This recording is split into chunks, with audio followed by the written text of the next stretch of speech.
Kannada big boss season 12 ನಿನ್ನೆ ಎಪಿಸೋಡ್ನಲ್ಲಿ ಏನೆಲ್ಲ changes ಆಯಿತು, ಹಾಗೆ ಸ್ಪರ್ಧಿಗಳ ತಮ್ಮ ಆಟವನ್ನು ಹೇಗೆಲ್ಲ ಆಟ ಆಡಿದ್ರು ಅಂತೇಳಿ ನಿನ್ನೆಯ ಎಪಿಸೋಡ್ನಿಂದನೇ ಸಾಕಷ್ಟು ಮಾಹಿತಿಗಳನ್ನು ಪಡೆದುಕೊಂಡ್ವಿ. ಸೊ ಆ ಎಪಿಸೋಡ್ನಲ್ಲಿ ಆದಂತಹ ಬದಲಾವಣೆ ಆಗಿರ್ಬೋದು, ಸ್ಪರ್ಧಿಗಳಲ್ಲಿ ಆಟದ ಹುಮ್ಮಸ್ಸಾಗಿರ್ಬೋದು, ಟಾಪ್ 6 ಕಂಟೆಂಡರ್ ಆಗಲು ಆ ಒಂದು ಆಟ ನಿನ್ನೆ ಹೇಗೆಲ್ಲ ಬದಲಾವಣೆ ಆಯಿತು, ಯಾವ ಥರ ಸ್ಪರ್ಧಿಗಳ ತಮ್ಮ ಆಟನ ಆಡಿದ್ರು ಅನ್ನೋದೇ ಇವತ್ತಿನ ಸ್ಪೆಷಲ್ ಆಗಿದೆ. ಸೊ ಆಟದೊಳಗಡೆ ತಮ್ಮನ್ನು ತಾವು ತೊಡಗಿಸ್ಕೊಂಡಂಥ ಸ್ಪರ್ಧಿಗಳು ಯಾರಿಗೇನು ಕಡಿಮೆ ಇಲ್ಲ ಅನ್ನೋ ಹಾಗೆ ಟಕ್ಕರ್ನ ಕೊಟ್ಟರು. ಸೊ ಅದೇ ರೀತಿಯಾಗಿ ಫೈಟ್ ಸಹ ಕೊಟ್ಟರು.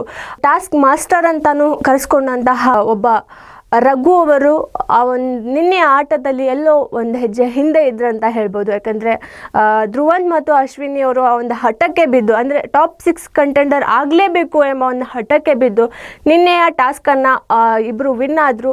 ಸೊ ಹಾಗೆ ಟಾಸ್ಕ್ ಒಂದು ಆಟ ಅಂತ ಬಂದಾಗ ಎಲ್ಲ ಟಾಸ್ಕಲ್ಲೂ ತಮ್ಮ ಒಂದು ಎಫರ್ಟ್ನ ಹಾಕಿ ಹುಡುಗಿಯರಲ್ಲಿ ನಾವೇನು ಕಮ್ಮಿ ಇಲ್ಲ ಅನ್ನೋ ಹಾಗೆ ಆಟ ಆಡ್ತಿರೋಂತಹ ರಾಶಿಕಾ ಅವರು ಸಹ ನಿನ್ನೆ ಎಲ್ಲೋ ಒಂದು ಹೆಜ್ಜೆ ಹಿಂದಿಟ್ರು ಅಂತ ಹೇಳ್ಬೋದು. ಯಾಕಂದರೆ ಟಾಪ್ 6 ಕಂಟೆಂಡರ್ ಆಗಲು ಆಟ ಆಡುವಂತಹ ಪರಿಶ್ರಮ ಆಗಿರ್ಬೋದು, ಅವರ ಒಂದು ಆ ನಿಲುವು ಸಾಕಷ್ಟು ಬದಲಾವಣೆಗಳನ್ನು ತಂದುಕೊಡುತ್ತೆ. ಸೊ ನಿನ್ನೆ ಆ ಒಂದು ಆಟದಲ್ಲಿ ರಘು ಮತ್ತು ರಾಶಿಕಾ ಅವರು ಜೋಡಿಯಾಗಿ ಆಟ ಆಡಿದ್ರು, ತಮ್ಮ ಆಟದಿಂದ ಹಿಂದುಳಿದ್ರು ಅಂತ ಹೇಳ್ಬೋದು. ಆದರೆ ಧ್ರುವಂತ್ ಮತ್ತು ಅಶ್ವಿನಿ ಅವರು ನಿನ್ನೆ ತಮ್ಮ ಆಟದಿಂದ ಮುಂದೆ ಇದ್ದರು, ಟಾಪ್ 6 ಕಂಟೆಂಡರ್ ಆಗಲು ಸೆಲೆಕ್ಟ್ ಆದರು. ಹಾಗೆ ಕಾವ್ಯ ಅವರು ಸಹ ಧನುಷ್ ಅವರ ಜೊತೆಗೆ ಸೆಕೆಂಡ್ ಟಾಪ್ ಕಂಟೆಂಡರ್ ಆಗಿ ಆಟ ಆಡಲು ಸೆಕೆಂಡ್ ಸ್ಪರ್ಧೆಯಾಗಿ ಸೆಲೆಕ್ಟ್ ಆದರು. ಅದರ ನಂತರ ಧ್ರುವಂತ್ ಮತ್ತು ಅಶ್ವಿನಿ ಅವರು ಸೆಲೆಕ್ಟ್ ಆದರು. ಇದು ಹೇಗಿದೆ ಅಂತಂದರೆ, ಒಂದೇ ಟೀಮಲ್ಲಿ ಇರುವಂತಹ ಸದಸ್ಯರು 3 ಜನನು ಅಶ್ವಿನಿ, ಧ್ರುವಂತ್ ಹಾಗೂ ಕಾವ್ಯ, ಈ 3 ಜನರ ಲಕ್ಕು ಅಂತ ಹೇಳ್ಬೋದು. ಯಾಕಂದರೆ ಒಂದೇ ಸರಕ್ಕೆ ಆಟದಲ್ಲಿ ಒಬ್ಬೊಬ್ಬರನ್ನ ಹೊರಗಿಡ್ತಾ ಬಂದ್ರೂ ಬಿಗ್ ಬಾಸ್ ಕೊಟ್ಟಿರುವಂತಹ ಒಂದು ಅವಕಾಶವನ್ನು ಎಲ್ಲೂ ದುರುಪಯೋಗ ಮಾಡ್ಕೊಳ್ದೆ ಆಟದಲ್ಲಿ ಮುಂದೆ ಬಂದ್ರಂತ ಹೇಳ್ಬೋದು. ಇವತ್ತಿನ ಪ್ರೋಮೋದಲ್ಲಿ ಧ್ರುವಂತ್ ಮತ್ತು ಅಶ್ವಿನಿ ಅವರ ಮಧ್ಯೆ ಒಂದು ಸಣ್ಣ ಮನಸ್ತಾಪಗಳು ಉಂಟಾಗ್ತಿದೆ. ನಿನ್ನೆ ಎಪಿಸೋಡ್ನಲ್ಲೇ ಧ್ರುವಂತ್ ಅವರು ಕ್ಯಾಮ್ರಾ ಮುಂದ್ಗಡೆ ಬಂದು ನಾನು ಅಶ್ವಿನಿ ಅವರ ಜೊತೆಗೆ ಒಂದು ತಂಡವಾಗಿ ಆಡ್ತಿಲ್ಲ, ಅಥವಾ ಅವ್ರ ಗುಂಪುಗಾರಿಕೆ ನಾನು ಯಾರ ಜೊತೆಗೂ ಮಾಡ್ತಿಲ್ಲ, ನಾನೊಬ್ಬನೇ ಒಂದು ಗುಂಪು, ಹಾಗೆ ಇಲ್ಲಿ ಯಾರಿಗೂ ನಾನು ಒಂದು ಗುಂಪುಗಾರಿಕೆಯಿಂದ ಯಾರಿಗೂ ಸಪೋರ್ಟ್ ಆಗ್ತಿಲ್ಲ, ಯಾರಿಂದನೂ ನನ್ನನ್ನು ನಾನು ಕೆಳಗೆ ಹಾಕೋತಿಲ್ಲ ಅಂತ ಹೇಳಿ ಒಂದು ಕ್ಲಾರಿಟಿ ಕೊಡ್ತಾರೆ. ಸೊ ಅದೇ ರೀತಿಯಾಗಿ ಅಶ್ವಿನಿ ಅವರ ಜೊತೆಗೆ ಏಕಿದ್ದೇನೆ ಅಂದರೆ ಅವ್ರಿಗೆ ಒಂದು ಆ ನರ್ವಸ್ನೆಸ್ ಕಾಣಬಾರ್ದು, ಈ ಮನೆಯಲ್ಲಿ ನನಗಂತ ಯಾರು ಇಲ್ಲ ಅನ್ನಿಸ್ಬಾರ್ದು. ಸೊ ಹೊರಗಡೆ ಹೋಗುವಂಥ ಅವ್ರಿಗೆ ಒಂದು ವಿಚಾರ ಬರಬಾರ್ದು, ಅವರಿಗೆಲ್ಲ ಒಂದು ಕಾನ್ಫಿಡೆನ್ಸ್ ವೀಕ್ ಆದಾಗ ನಾನು ಅವ್ರಿಗೆ ಕಾನ್ಫಿಡೆನ್ಸ್ ಆಗಿ ನಿಂದಿರ್ತೀನಿ. ಸೊ ನಾನು ಸದ್ಯಕ್ಕೆ ಅವ್ರಿಗೆ ಹೆಗಲಾಗಿದ್ದೀನಿ ಅಂತ ಹೇಳಿ ತಮ್ಮ ಬಗ್ಗೆ ತಾವು ಅವರು ಹೇಳ್ಕೊತಾರೆ. ಹಾಗೆ ಅವರು ನಾನು ಯಾವ ಗುಂಪಲ್ಲೂ ಇಲ್ಲ, ಅವರ ಮಾತನ್ನು ನಾನು ಕೇಳಲ್ಲ, ಇವರ ಮಾತನ್ನು ನಾನು ಕೇಳಲ್ಲ, ನನಗೇನು ಅನಿಸುತ್ತೆ ನಾನು ಅದನ್ನೇ ಮಾಡ್ತಿದ್ದೀನಿ ಅಂತ ಹೇಳಿ ಒಂದು ಸಣ್ಣ ಕ್ಲಾರಿಟಿನ ವೀಕ್ಷಕರೊಂದಿಗೆ ಹಂಚ್ಕೋತಾರೆ. ಅಂದರೆ ಕ್ಯಾಮ್ರಾ ಮುಂದ್ಗಡೆ ಹೋಗಿ ಒಂದೆಲ್ಲ ಮಾತುಗಳನ್ನು ಹೇಳ್ಕೊತಾರೆ. ಸೊ ಇದನ್ನೆಲ್ಲ ನೋಡ್ತಾ ಹೋದರೆ ನಿಜಕ್ಕೂ ಧ್ರುವಂತ್ ಅವರು ಅಷ್ಟು ಸ್ಮಾರ್ಟಾ ಅಂತ ಹೇಳಿ ಕ್ವಶನ್ ಬರುತ್ತೆ. ಯಾಕಂದರೆ ಇಷ್ಟು ದಿನಗಳ ಕಾಲ ಅಶ್ವಿನಿ ಅವರ ಜೊತೆಗೆ ಒಂದು ತಂಡವಾಗಿ, ಅಂದರೆ ಗುಂಪುಗಾರಿಕೆಯ ಒಂದು ವಿಚಾರ ಅಂತ ಬಂದಾಗ ಪ್ರತಿ ಬಾರಿನೂ ಧ್ರುವಂತ್ ಅವರು ಅಶ್ವಿನಿಯರ ಜೊತೆಗೆ ಆ ಮಾತನ್ನ ನಡೆಸಿರ್ತಾರೆ. ಸೊ ಇದನ್ನೆಲ್ಲ ನೋಡ್ತಾ ಹೋದರೆ ಅನಿಸುತ್ತೆ ಯಾರಿಗಾದ್ರೂ ಧ್ರುವಂತ್ ಅವರು ಎಲ್ಲೋ ಡಬಲ್ ಗೇಮ್ ಆಟ ಆಡ್ತಿದ್ದಾರಾ ಅಂತ ಹೇಳಿ. ಮನೆಯ ಸ್ಪರ್ಧಿಗಳಿಗೂ ಸಹ ಈ ಒಂದು ಅನುಮಾನ ಬಂದಿರುತ್ತೆ. ಅಂದರೆ ಧ್ರುವಂತ್ ಅವರು ನಿಜಕ್ಕೂ ಇದೇ ರೀತಿನ ಇರೋದು, ಹಾಗೆ ಬೇರೆ ಏನಾದರೂ ಅವರ ಮನಸ್ಸೊಳಗಡೆ ಇದೆನಾ, ಅವ್ರು ತುಂಬ ಒಂಥರ ಮನುಷ್ಯ ಹೀಗಿದ್ದವರು ಹಾಗಿರಲ್ಲ ಅಂತ ಹೇಳಿ ಎಲ್ಲ ಸ್ಪರ್ಧಿಗಳ ಬಾಯಲ್ಲೂ ಬರ್ತಿತ್ತು. ಸೊ ಅದೇ ರೀತಿಯಾಗಿ ನಿನ್ನೆ ಒಂದು ವೀಕ್ಷಕರಿಗೆ, ಒಂದು ಧ್ರುವಂತ್ ಅವರು ತಮ್ಮ ವೀಕ್ಷಕರಿಗೆಲ್ಲರಿಗೂ ಒಂದು ಮಾತನ್ನು ಹೇಳ್ತಾರೆ. ಅದೇ ನಾನು ಯಾರ ಗುಂಪಲ್ಲೂ ಇಲ್ಲ, ನನಗೇನು ಅನಿಸುತ್ತೆ ಅದನ್ನೇ ಮಾಡ್ತೀನಿ, ಬಟ್ ಅಶ್ವಿನಿ ಅವರಿಗೆ ನಾನು ಒಂದು ಹೆಗ್ಲಾಗಿದ್ದೀನಿ ಅಂತ ಹೇಳ್ತಾರೆ. ಸೊ ನಿಜಕ್ಕೂ ಇದನ್ನೆಲ್ಲ ಮಾತುಗಳನ್ನು ಕೇಳಿದ್ರೆ ಒಂದು ಡಿಪೆಂಡೆನ್ಸಿ ಅನ್ನೋ ಮಾತು ಅವರಿಗೆ ಬಹುಶಃ ಸೂಟ್ ಆಗ್ತಿರಬಹುದು. ಯಾಕಂದರೆ ನಿನ್ನೆ ಧ್ರುವಂತ್ ಅವರು ಕ್ಯಾಮ್ರಾ ಮುಂದ್ಗಡೆ ಹೇಳಿರೋ ಅಂಥ ಮಾತೆ ನಾನು ಅವ್ರಿಗೆ ಹೆಗ್ಲಾಗಿದ್ದೀನಿ ಅಂತ ಹೇಳಿ.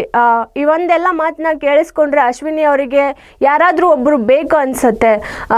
ನಿಜ ಹೌದು, ಆ ಮನೆ ಒಳಗಡೆ ಯಾರ ಒಂದು ಮಾತುಕತೆ ನಡೆದಿರಲ್ಲ, ಅಂದರೆ ಒಂದು ಸ್ಪರ್ಧಿಗಳ ಮಧ್ಯೆ ಮಾತುಕತೆ ಇರಬೇಕಾಗತ್ತೆ, ಮನೆಯವರಿಂದ ಯಾವ ಮಾತನ್ನು ಕೇಳೋಕ್ಕಾಗಲ್ಲ, ಹಾಗೆ ಫೋನ್ ಸತಿಗೆ ಅವ್ರಿಗೆ ಅಲ್ಲಿ ಒಳಗಡೆ ಅಲವ್ ಇರಲ್ಲ. ಸೊ ಇವೆಲ್ಲ ರೀಸನ್ನ ನೋಡಿದರೆ ಮನುಷ್ಯನಿಗೆ ಮನುಷ್ಯನೇ ಆಗೋದು ಅಂತಾರೆ. ಸೊ ಅದೇ ರೀತಿಯಾಗಿ ಸ್ಪರ್ಧಿಗಳಲ್ಲಿ ಒಂದು ಆ ಮನುಷ್ಯತ್ವ ಅನ್ನೋದು ಬಹಳನೇ ಇಂಪಾರ್ಟೆಂಟು. ಸೊ ಈ ಒಂದು ಕಾರಣದಿಂದ ಅಶ್ವಿನಿ ಅವರು ಒಬ್ಬರನ್ನೇ ಒಂದು ಕಾರ್ನರ್ ಆಗಿ ಬಳಸ್ಕೊಂಡು ಅವ್ರ ಜೊತೆಗೇನೆ ಇರ್ತಾರಾ ಅಂತ ಅನ್ನೋದು ಬರುತ್ತೆ. ಸೊ ಇದನ್ನೆಲ್ಲ ನೋಡ್ತಾ ಹೋದರೆ ಅಲ್ಲೆಲ್ಲ ಒಂದಿಷ್ಟು ಜನ ಸ್ಪರ್ಧಿಗಳ ಒಂದು ಗುಂಪಾದರೆ ಅಶ್ವಿನಿ ಧ್ರುವಂತ್ ಅವರ ಒಂದು ಗುಂಪಾಗಿರುತ್ತೆ. ಸೊ ಇವತ್ತಿನ ಆ ಅಶ್ವಿನಿ ಮತ್ತು ಧ್ರುವಂತ್ ಅವರ ಮಧ್ಯೆ ಇರುವಂತಹ ಮಗ ಮತ್ತು ಅಮ್ಮ ಅಥವಾ ಮೇಡಮ್ ಧ್ರುವಂತ್ ಅನ್ನೋ ಒಂದು ಈ ಕಾಂಬಿನೇಷನ್ಗೆ ಎಲ್ಲೋ ಬ್ರೇಕ್ ಬಿದ್ದ ಹಾಗೆ ಕಾಣಿಸುತ್ತೆ. ಸೊ ನಿನ್ನೆ ಇರುವಂತಹ ಒಂದು ಕ್ಯಾಮ್ರಾ ಮುಂದೆ ಹೇಳಿರುವಂಥ ಮಾತಿಗೆ ಇವತ್ತು ಧ್ರುವಂತ್ ಅವರು ಎಲ್ಲೋ ತಪ್ಪಿದ್ರ ಅಂತ ಅನಿಸುತ್ತೆ. ಯಾಕಂದರೆ ನಿನ್ನೆ ತಾನೇ ಹೇಳಿರ್ತಾರೆ ಅವ್ರಿಗೆ ನಾನು ಹೆಗ್ಲಾಗಿರ್ತೀನಿ ಅಂತ ಹೇಳಿ.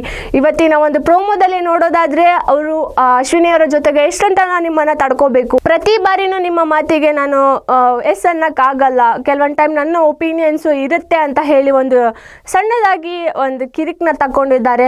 ಈ ಒಂದು ಕಿರಿಕ್ ಒಳಗಡೆ ಗಿಲ್ಲಿಯವರು ತಮ್ಮ ಆಟವನ್ನು ಚೆನ್ನಾಗೇ ಆಡ್ತಿದ್ದಾರೆ ಅಂತ ಹೇಳ್ಬೋದು. ಯಾಕಂದರೆ ಪ್ರತಿ ಬಾರಿನೂ ಎಲ್ಲೇ ಜಗಳ ಆದ್ರೂ ಗಿಲ್ಲಿಯವರು ಒಂದು ಸ್ವಲ್ಪ ನಂದು ಒಂದು ಇರಲಿ ಅನ್ನೋ ಅಷ್ಟು ಅವ್ರದ್ದು ಒಂದು ಪರಿಶ್ರಮ ಆ ಜಗಳದೊಳಗಡೆ ಇರುತ್ತೆ ಅಂತ ಹೇಳ್ಬೋದು. ಸೊ ಈ ಎಲ್ಲವನ್ನ ನೋಡ್ತಾ ಹೋದರೆ ಇವತ್ತು ನಿಜವಾಗ್ಲೂ ಅಶ್ವಿನಿ ಮತ್ತು ಧ್ರುವಂತ್ ಅವರು ಜಗಳ ಮಾಡ್ಕೊಂಡಿಬ್ರು ದೂರ ಆಗ್ತಾರಾ, ಅಥವಾ ಹೇಳ್ದ ಹಾಗೇನೆ ಧ್ರುವಂತ್ ಅವರಿಗೆ ಏನೇ ಮನಸ್ತಾಪ ಆದ್ರೂ ಅಶ್ವಿನಿ ಅವರಿಗೆ ಒಂದು ಹೆಗ್ಲಾಗಿ ನಿಂತ್ಕೋತಾರಾ, ಅಥವಾ ಅವರ ಆಟಕ್ಕೆ ಅವರೇ ಏನಾದರೂ ಒಂದು ಪ್ರಾಬ್ಲಮ್ ಮಾಡ್ಕೋಬಹುದಾ ಅನ್ನೋದನ್ನ ಇವತ್ತಿನ ಎಪಿಸೋಡ್ನಲ್ಲಿ ಕಾದು ನೋಡಬೇಕಿದೆ. ಸೊ ಈ ಒಂದು ಜಗಳದಿಂದ ಗಿಲ್ಲಿ ಅವರು ಮಾತ್ರ ಸಖತ್ ಎಂಟರ್ಟೈನ್ಮೆಂಟ್ನ ತಗೋತಿದ್ದಾರೆ ಅಂತ ಹೇಳ್ಬೋದು. ಯಾಕಂದರೆ ಅವ್ರು ಎಲ್ಲೇ ಜಗಳ ಆದ್ರೂ, ಜಗಳ ಆಗದೆ ಇದ್ರೂ ಅದಕ್ಕೆ ಸ್ವಲ್ಪ ಉಪ್ಪು ಖಾರನ ಸ್ವಲ್ಪ ಸೇರ್ಸಕ್ಕೆ ಟ್ರೈ ಮಾಡ್ತಾರೆ ಅಂತ ಹೇಳ್ಬೋದು. ಸೊ ವೀಕ್ಷಕರೇ, ಇದೆಲ್ಲವನ್ನ ನೋಡ್ತಾ ಇದ್ರೆ ಆಟದಲ್ಲಿ ಯಾರು ಚೆನ್ನಾಗಿ ಆಡಿದ್ರು, ಹಾಗೆ ಇವತ್ತಿನ ಪ್ರೋಮೋದಲ್ಲಿ ನೋಡಿದ ಹಾಗೆ ಧ್ರುವಂತ್ ಮತ್ತು ಅಶ್ವಿನಿಯವರ ಮಧ್ಯೆ ಒಂದು ಸಣ್ಣ ಜಗಳ ಆಗ್ತಿರುತ್ತೆ. ಸೊ ಈ ಒಂದು ಜಗಳ ಎಲ್ಲಿ ಹೋಗಿ ನಿಲ್ಲುತ್ತೆ, ಧ್ರುವಂತ್ ಮತ್ತು ಅಶ್ವಿನಿಯವರು ಬೇರೆ ಬೇರೆ ತಂಡ ಆಗ್ತಾರಾ, ಹಾಗೆ ಗಿಲ್ಲಿಯವರು ಇದರ ಮಧ್ಯೆ ಒಂದಿಷ್ಟು ಉಪ್ಪು ಖಾರನ ಸೇರಿಸಿ ಇನ್ನಷ್ಟು ಹಾಕೊಡೋದಿದೆ ಅಲ್ಲ, ಅದು ನಿಮಗೆ ಎಷ್ಟರ ಮಟ್ಟಿಗೆ ಎಂಟರ್ಟೈನ್ಮೆಂಟ್ ಆಗಿ ಕಾಣ್ತು. ಸೊ ಈ ಒಂದು ಎಪಿಸೋಡ್ನಲ್ಲಿ ನಿಮಗೆ ಏನೆಲ್ಲ ಅರ್ಥವಾಯಿತು ಅನ್ನೋದು, ಹಾಗೆ ನೀವು ಎಷ್ಟು ಎಂಜಾಯ್ ಮಾಡಿದ್ರಿ ಅನ್ನೋದನ್ನು ನಮಗೆ ನಿಮ್ಮ ಅಭಿಪ್ರಾಯವನ್ನು ಕಾಮೆಂಟ್ ಮೂಲಕ ತಿಳಿಸಿ.